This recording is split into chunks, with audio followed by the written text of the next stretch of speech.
Comment utiliser une scie circulaire?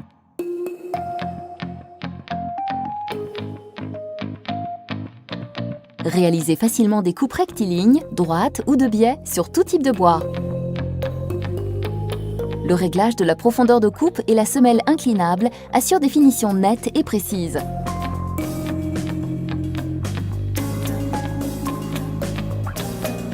Pour votre sécurité, utilisez des équipements de protection adaptés. Avant de réaliser une coupe rectiligne sur votre pièce de bois, commencez par la fixer à l'aide de serre-joints sur un plan stable, débarrassé de tout obstacle. Vérifiez que la pièce à découper présente une surface lisse, dessus comme dessous. Choisissez une lame adaptée aux travaux à réaliser et aux caractéristiques de votre scie circulaire. Reportez-vous à sa notice d'utilisation. La lame se choisit en fonction de 3 critères. Son diamètre extérieur, qui conditionne sa profondeur de coupe maximale, le profil de ses dents, qui dépend de la nature du matériau à couper, et le nombre de ses dents. Plus il est élevé, plus la coupe est fine et précise. Débranchez l'appareil avant toute manipulation ou réglage. Pour installer la lame sur la scie, relevez le carter de protection. La lame coupe de bas en haut. Placez-la en suivant le sens de montage indiqué par des flèches. Serrez l'écrou de la lame à la main, puis avec une clé afin de la bloquer. Vérifiez sa bonne fixation en la faisant tourner à la main.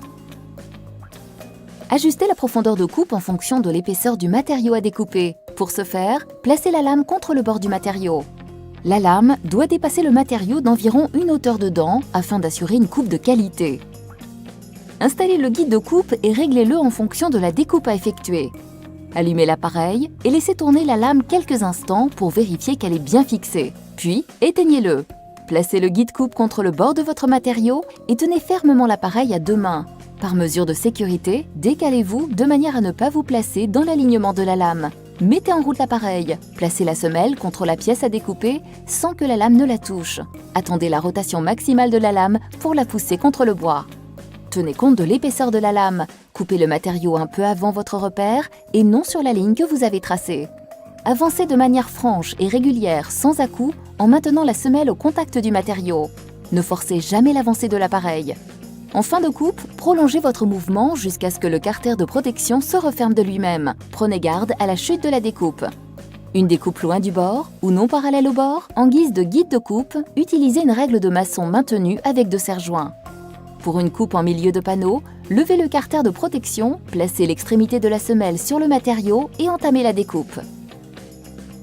Pour une coupe de biais, inclinez la semelle et réglez l'angle de coupe souhaité jusqu'à 45 degrés maximum. La profondeur de coupe varie selon l'angle d'inclinaison de la lame. Vérifiez qu'elle dépasse suffisamment sous la pièce à découper. Maintenez la semelle au contact du matériau et avancez à vitesse régulière. Si la lame bloque ou que vous souhaitez interrompre la découpe, arrêtez l'appareil et attendez que la lame s'arrête complètement avant de la sortir du matériau. La lame continue de tourner quelques instants après l'arrêt de l'appareil. Attendez son arrêt complet avant de le poser et de le débrancher.